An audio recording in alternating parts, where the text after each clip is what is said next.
Doon na ba'y kalag-kalag nga babasa sa balaang kasulatan? Ang tubag, wala.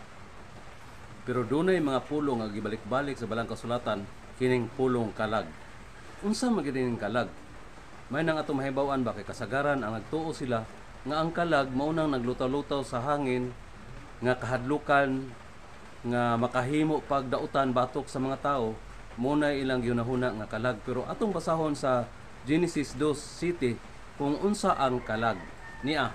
O giumol ni Jehova nga Dios ang tao gikan sa abog sa yuta, o gihoy pa niya sa mga buho sa ilong sa gininawa sa kinabuhi, og ang tao nahimong kalag nga may kinabuhi.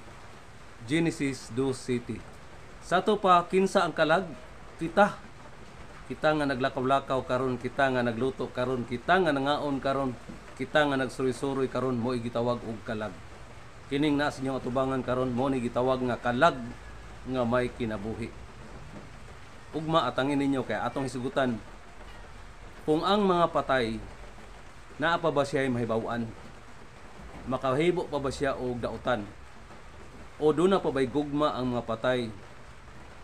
Doon na pa ba sila kasina? Doon na pa ba sila gugma? Muna atong tun-an og mapuhon sa gabi. Daghang kayong salamat sa iyong pagtanaw.